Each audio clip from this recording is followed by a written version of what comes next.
ಒಂದು ಜಿಲ್ಲೆಯನ್ನು ಶಿಕ್ಷಣ, ಉದ್ಯಮ, ವೈದ್ಯಕೀಯ ಮತ್ತು ಆರ್ಥಿಕವಾಗಿ ಸಂಪೂರ್ಣವಾಗಿ ಬದಲಾಯಿಸಿದ ವ್ಯಕ್ತಿ. ದಾವಣಗೆರೆಯ ಧಣಿ ಎಂದೇ ಖ್ಯಾತರಾದ ಶಾಮನೂರು ಶಿವಶಂಕರಪ್ಪನವರು.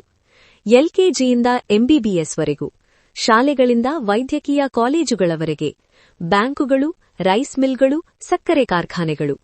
ದಾವಣಗೆರೆ ಹಾಗೂ ಸುತ್ತಮುತ್ತಲಿನ ಊರುಗಳಲ್ಲಿ 50ಕ್ಕೂ ಹೆಚ್ಚು ಶಿಕ್ಷಣ ಸಂಸ್ಥೆಗಳು, 10 ಉದ್ಯಮಗಳು. ಇವೆಲ್ಲದ ಹಿಂದಿರುವ ಶಕ್ತಿ ಬಾಪೂಜಿ ಸಂಸ್ಥೆ. ಈ ಬೃಹತ್ ಸಾಮ್ರಾಜ್ಯದ ಗೌರವ ಕಾರ್ಯದರ್ಶಿ ಶಾಮನೂರು ಶಿವಶಂಕರಪ್ಪನವರು ದಾವಣಗೆರೆಯನ್ನು ಶಿಕ್ಷಣ ಹಬ್, ವೈದ್ಯಕೀಯ ಕೇಂದ್ರ, ಆರ್ಥಿಕವಾಗಿ ಬಲಿಷ್ಠ ಜಿಲ್ಲೆ ಮಾಡಿದ್ದಾರೆ. 2023ರ ಚುನಾವಣಾ ಅಫಿಡವಿಟ್ ಪ್ರಕಾರ ಶಾಮನೂರು ಶಿವಶಂಕರಪ್ಪನವರ ಒಟ್ಟು ಆಸ್ತಿ ಮೌಲ್ಯ 292.83 ಕೋಟಿ ರು.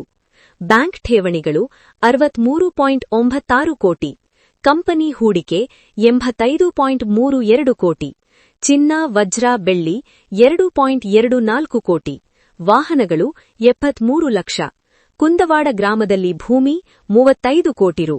ಇದಕ್ಕಿಂತಲೂ ಆಶ್ಚರ್ಯಕರವಾದುದು, 105 ಕೋಟಿ ರೂಗೂ ಹೆಚ್ಚು ಸಾಲವನ್ನು ಇತರರಿಗೆ ನೀಡಿದ್ದಾರೆ. ವಾರ್ಷಿಕ ಆದಾಯ ಸುಮಾರು 5ರಿಂದ 6 ಕೋಟಿ ರು. ಆದರೆ ಗಮನಿಸಿ, ತಮ್ಮ ಹೆಸರಿನಲ್ಲಿ ಮನೆ ಇಲ್ಲ, ವಾಣಿಜ್ಯ ಕಟ್ಟಡ ಇಲ್ಲ. ಎಲ್ಲಾ ಶಿಕ್ಷಣ ಸಂಸ್ಥೆಗಳು ಬಾಪೂಜಿ ಎಜುಕೇಷನಲ್ ಅಸೋಸಿಯೇಷನ್ ಟ್ರಸ್ಟ್ ಹೆಸರಿನಲ್ಲಿ. ಆಸ್ತಿ ಕೇವಲ ಹಣವಲ್ಲ, ಜನರ ಭವಿಷ್ಯ ನಿರ್ಮಿಸಿದರೆ ಅದೇ ನಿಜವಾದ ಸಂಪತ್ತು. ಇದು ದಾವಣಗೆರೆಯ ಧಣಿ ಶಾಮನೂರು ಶಿವಶಂಕರಪ್ಪನವರ ಕಥೆ.